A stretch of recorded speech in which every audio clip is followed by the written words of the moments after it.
El último papa, la profecía de San Malaquías, que está dando vuelta al mundo. En el año 1139, un monje irlandés llamado Malaquías tuvo una visión. Vio, uno por uno, a los 112 papas que vendrían después de él, y al último de todos lo describió reinando en un tiempo de tribulación, justo antes del juicio final. Cuando murió el Papa Francisco en abril de 2025, esa profecía resurgió en todo el mundo, y muchos creyeron que el siguiente papa iba a ser el último de la historia. Pero entonces salió la fumata blanca, y eligieron a un hombre del que casi nadie había oído hablar, Robert Francis Prevost, el primer papa estadounidense de la historia. Y lo que pasó después es algo que muy pocos están explicando bien. En este video te voy a contar 3 cosas. Primero, qué dice exactamente la profecía de San Malaquías y por qué medio mundo está obsesionado con ella. Segundo, el verdadero significado del nombre León que eligió el nuevo papa y por qué es un mensaje directo a nuestra generación. Y tercero, el dato número 5 te va a dejar sin palabras. Quédate hasta el final. Vamos por partes. El 21 de abril de 2025 murió el Papa Francisco, el primer papa latinoamericano de la historia. Y eso desató un cónclave que el mundo entero estaba esperando. 133 cardenales se encerraron en la Capilla Sixtina. La gran mayoría pensaba que el siguiente papa sería italiano, o quizás africano. Nadie tenía en el radar al cardenal estadounidense Robert Prevost. Y en la cuarta votación salió la fumata blanca. Robert Prevost se convirtió en el papa número 267 de la historia. Eligió el nombre de León XIV, y desde ese instante todo cambió. Porque no es solo el primer papa nacido en Estados Unidos, es el primer papa agustino en la historia de la Iglesia. Es ciudadano peruano además de estadounidense, después de vivir 20 años como misionero en los Andes, y tiene ascendencia cubana, descubierta por una investigación genealógica después de su elección. Pero todo eso, por impactante que suene, no es lo más importante. Lo más importante es el nombre que eligió, y la profecía que muchos creen que se está cumpliendo ahora mismo. San Malaquías de Armagh fue un arzobispo irlandés del siglo XII, amigo personal de San Bernardo de Claraval, y según las crónicas, un hombre con dones místicos reales. Murió en 1148, pero en el año 1595, casi 450 años después de su muerte, un monje benedictino belga llamado Arnoldo Wion publicó un documento que decía haber encontrado una lista de 112 lemas en latín, cada uno describiendo simbólicamente a un papa, desde Celestino II en el año 1143 hasta el final de los tiempos. La lista se volvió un éxito en toda la Europa cristiana. Nunca fue condenada por la Inquisición. Y aquí viene lo que más ha inquietado al mundo durante siglos. El último lema de la lista no es una frase corta como las otras, es una advertencia, y dice así: en la persecución final de la Santa Iglesia Romana, reinará Pedro el Romano, que apacentará a sus ovejas entre muchas tribulaciones. Terminadas estas, la ciudad de las 7 colinas será destruida, y el juez tremendo juzgará a su pueblo. Fin. La ciudad de las 7 colinas es Roma, y el juez tremendo es Cristo en el juicio final.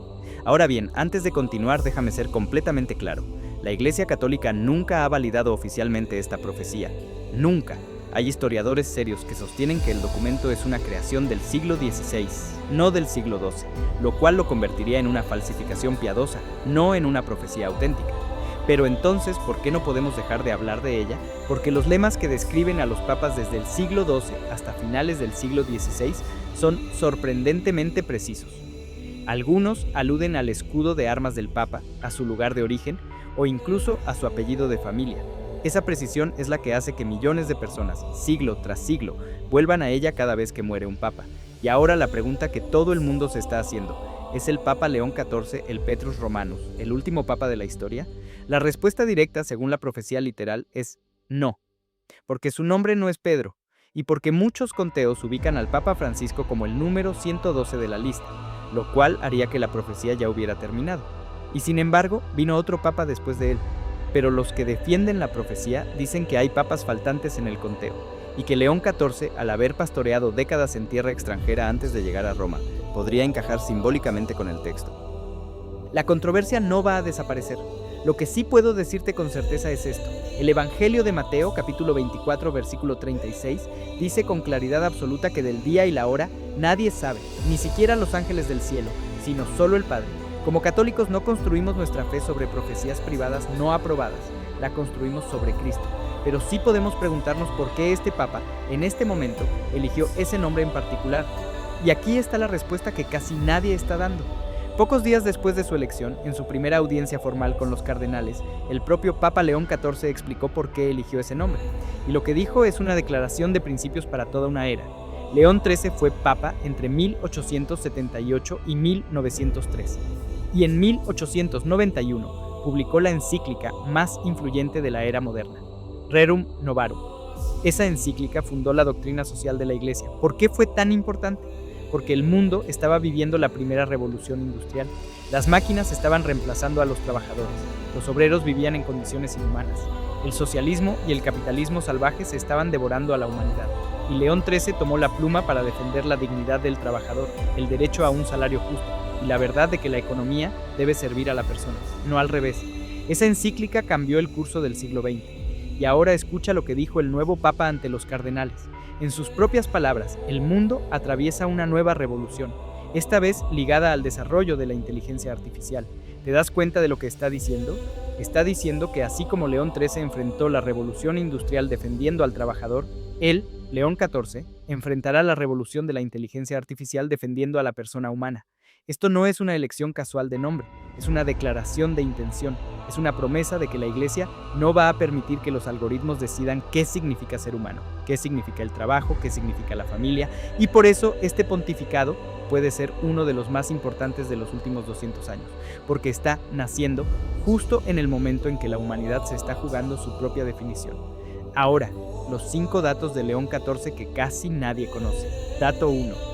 Vio la película Cónclave justo antes del cónclave real. Según su propio hermano John, días antes de viajar a Roma, Robert Prevost terminó de ver la película de Hollywood titulada Cónclave, que dramatiza la elección de un papa. Días después, él mismo estaba dentro del cónclave real que lo eligió. La vida supera a la ficción. Dato 2. Es el primer papa agustino de la historia, y eso importa más de lo que parece. Los agustinos siguen la regla de San Agustín de Hipona, uno de los pensadores más grandes de la historia de la Iglesia. Su lema, vida comunitaria, búsqueda incansable de la verdad y amor profundo por el conocimiento. No es casualidad que un agustino esté llamado a enfrentar la era de la inteligencia artificial. Dato 3. Cuando estudiaba en Filadelfia, trabajaba como jardinero en una parroquia.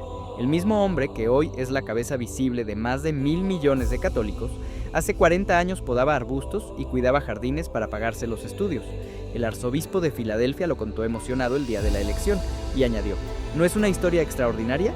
El Papa trabajaba aquí. Dato 4. Antes de ser Papa, criticó públicamente a Donald Trump y a J.D. Vance. Robert Prevost tiene cuenta en la red social X desde hace 14 años, con más de 400 publicaciones. Habló de racismo, de abusos del clero, de la pandemia, de la guerra en Ucrania. Se enfrentó directamente al vicepresidente J.D. Vance sobre la pena de muerte y la política migratoria. Es el primer papa de la historia con una huella digital pública anterior a su elección. El mundo entero la ha estado leyendo desde el día 1. Y dato 5. El más impactante de todos, tiene ascendencia cubana, descubierta después de ser elegido. Una investigación genealógica reveló que Robert Prevost desciende de una familia habanera del siglo XVIII. Esa familia se asentó en Nueva Orleans en una época en que Cuba y parte del sur de Estados Unidos estaban bajo influencia española. Lo que hace este dato todavía más extraordinario es lo siguiente. Antes de ser papa, Robert Prevost ya había visitado Cuba en 2 ocasiones, en 2008 y en 2011, como líder de la Orden de San Agustín. Caminó por zonas humildes de La Habana, Ciego de Ávila, Las Tunas y Holguín, sin saber, sin sospechar siquiera, que estaba pisando la tierra de sus propios antepasados. Es el primer papa de la historia moderna con vínculo directo con Cuba, y para América Latina, ese dato no es menor. Entonces, volvamos a la pregunta del inicio. ¿Es León XIV el último papa? La profecía de San Malaquías no es doctrina católica. No la creemos como creemos en el credo. Nadie está obligado a creerla, y como hemos visto, hay razones serias para dudar de su autenticidad histórica. Pero lo que sí podemos decir con toda certeza es esto. En cada momento crítico de la historia, Dios ha levantado al pastor que esa época necesitaba. San León Magno se enfrentó a Atila el Huno cara a cara y salvó a Roma. León XIII enfrentó la revolución industrial y defendió al trabajador. Y ahora, León XIV viene a enfrentar una era que ningún papa anterior pudo imaginar, la era en que las máquinas empiezan a imitar al ser humano, la era en que la humanidad se está olvidando de qué significa ser humana. Quizás no sea el último papa, quizás sea exactamente el papa que necesitamos. Dime en los comentarios qué piensas tú. ¿Crees que la profecía de San Malaquías tiene algo de verdad o es una falsificación medieval? ¿Y crees que la iglesia está preparada para enfrentar la inteligencia artificial? Voy a leer todos los comentarios. Si este video te aportó algo, dale like, suscríbete y activa la campanita para que YouTube te avise cuando publique el siguiente. Porque la próxima semana vamos a hablar de otra profecía que está cumpliéndose en nuestros días y que muy pocos conocen. Que Dios te bendiga. Nos vemos en el próximo video.